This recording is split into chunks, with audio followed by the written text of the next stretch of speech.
2022 Royal Enfield INT 650. Here in the States, they call it the INT or INT because the name Interceptor is owned by Honda.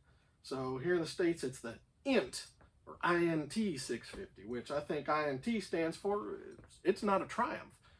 And it's fine that it's not a Triumph, because if this bike was a Triumph, you'd be spending a lot more money than the sticker price of this bike. This bike, it's a 22 model, so this bike's stickered for $5,999. The new 23 model, the price has gone up $150, and it's now $6,149. But that's neither here nor there. Why did I go with this bike? Well, originally when I was looking to get another bike to replace the bike I had a 2007 BMW 1200 GS. BMWs, great bikes, but it was just too big. So it was like, if I just wanted to go out for just a short jaunt, it was a lot to just hop on it. I could flat foot it, but it wasn't completely comfortable. I wanted to go back to where I started. I started with a 2007 Triumph Bonneville, and that was a good bike for starting. From. So when I was looking at replacing the bike that I had, because I want to ride more, I was looking at initially the Moto Guzzi V7. I'm just enamored with the Moto Guzzi V7. I'm not enamored with its price, nor of trying to find a dealership nearby. If you don't live near a large metropolitan area, trying to find a Moto Guzzi is pretty much difficult. And I really didn't want to buy a bike from offline, because I know you can just buy a bike and have it shipped or whatever. And I kind of contemplated the entry-level Triumph standard bike, which is now the Speed Twin 900. But that bike right there, that costs $9,700 or something like that, just to start with. And the Moto Guzzi V7, that starts at $9,190. That's a lot of money, comparing it to the base price of this bike. So probably like a lot of you, when you think of Royal Enfield, you're thinking, oh, it's those little crappy bikes that they've been building for the longest time, those little bullet 500s and 350s. Well, that's not at all what this bike is. This is a wholly new design bicycle. It's a bike. This bike, 648cc parallel twin. Now, it's only putting out 47 horsepower and about 38 foot-pounds of torque. Now, you might be thinking, that's nothing.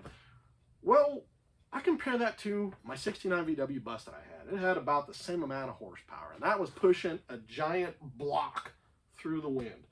This bike should have no problem, and it doesn't, get my scrawny ass going.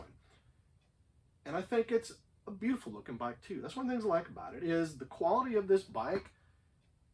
It's pretty damn good. You know, I think that's something that people need to get over, is they think because this bike is made in India, it's not going to be a quality bike, and you can be any further from the truth. I mean, some of it does, you know, seem cheap or whatever. There's just kind of, it's built to a price point.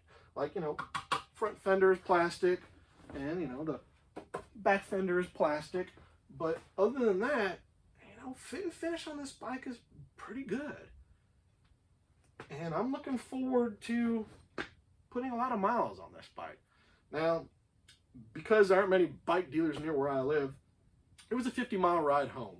And it was cold, because it's wintertime and it's cold. And I did find the only thing that kind of did bother me was the seat. This is the stock seat on it. That the seat, after about maybe 20 or 30 miles, my chode started to hurt. Now, for those of you who don't know what the chode is, it's a slang term on a guy. A chode is the area between your ball sack and your butthole.